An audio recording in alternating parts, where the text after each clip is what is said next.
I'll be honest with you, I wasn't sure how to intro this video, so I figured the best way to do it is just commemorate this news with a little bit of a dance, and I gave you guys some of my best moves.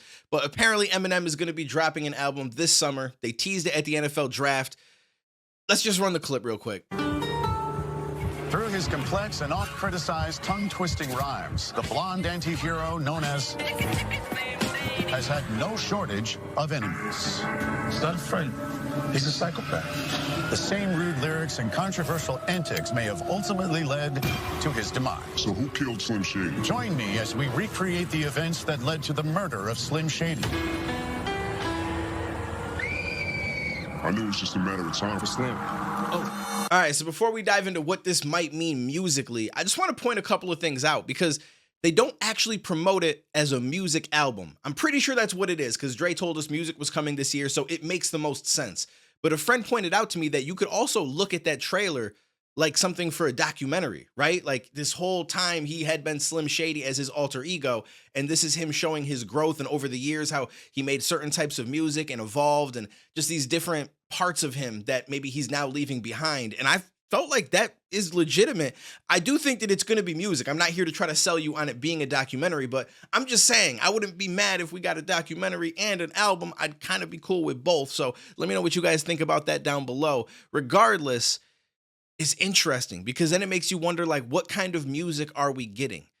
Does the death of Slim Shady mean that we're going to get one last album as Slim Shady with him just kind of going off? Or is this going to be like an evolution stage where he goes into something different? I mean, it also could just mean that it's his last album. I mean, the man is a lot older, right? So it's likely that he's not going to make all that much more music. But the beauty of music is that you really can make it as long as you want. It's not like a combat sport where I'm past 35, 40 years old, can't really do it anymore. Like, you can make music as long as you're capable. So I'm hoping this man continues to make music, but it could mean a couple of different things. That aside, I don't know about you guys, but there's one thing that I look forward to every single time Eminem drops, is the fact that he's gonna address some bullshit. That's just what he does with his music. He doesn't really do interviews. He's not a part of the whole social media shit where he tweets and puts Instagrams up. He addresses everything through music. So you know, anybody that pops some shit, anybody that's had some issues, that's where it's gonna be addressed. And I always love diving into the music and finding out what songs he says what. And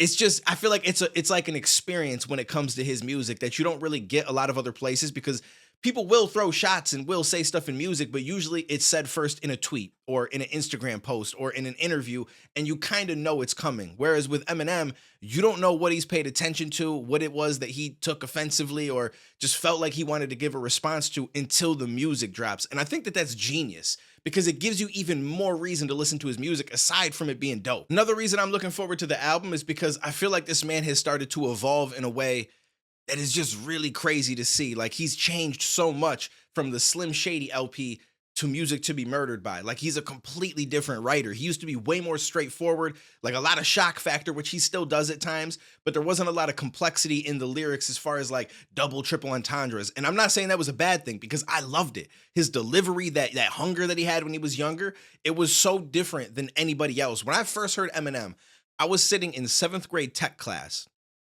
and there was a girl sitting in front of me by the name of Tammy.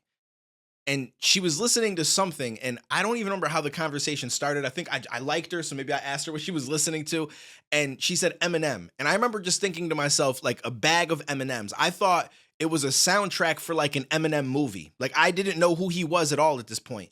And she says, no, Eminem here. And then she gave me the headphones, and I listened to it, and the first thing I remember hearing is, "Hi kids, do you like violence? Want to see me stick 9-inch nails through each one of my eyelids?" And I was like, what in the world? Like, I'd never heard anything like this at all. Like, it was so different to me.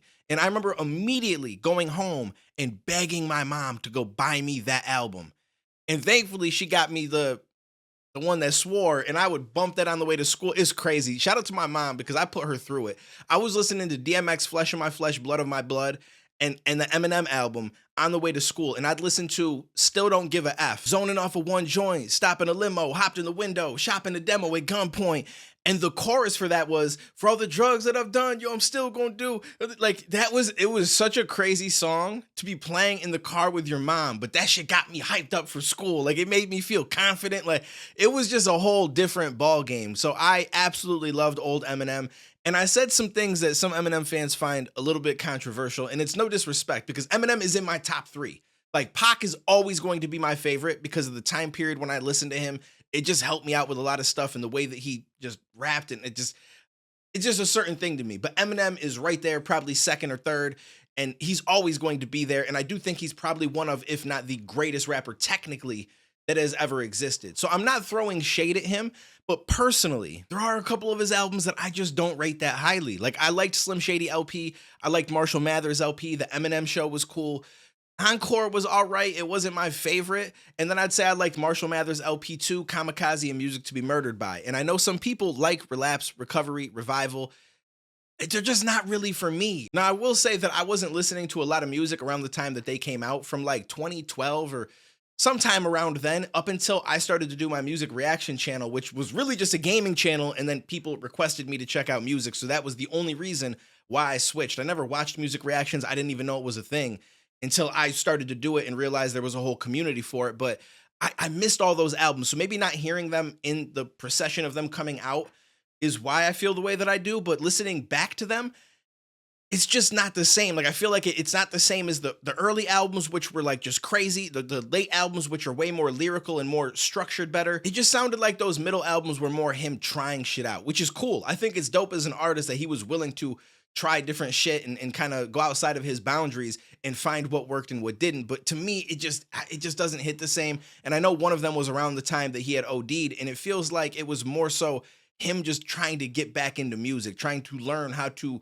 rhyme at a high level again. And he was still doing it at a high level, don't get me wrong, but I don't feel like the structure and stuff was there. It was more so him just rapping whatever came to his mind, and it was just more an exercise to get to what we got in Music to be Murdered by, Kamikaze, and what we're probably going to get in this album. And that's just my opinion. And I know some people are upset about that because I got some comments that were not very friendly, but M is one of my favorites. So I'm not shitting on him in any way. It's just a personal opinion. Some people hear that and they get a little bit upset. So, you know, pull the reins back a little bit. You ain't got to get too crazy with me. But we have something coming right now. And I really don't know what to expect. I'm pretty sure it's going to be dope. I just don't know if the death of Slim Shady implies that we're going to get a certain version of him. And I guess that's what makes it that much more exciting. Now the anticipation builds. We don't know when it's going to come out. We just know sometime this summer.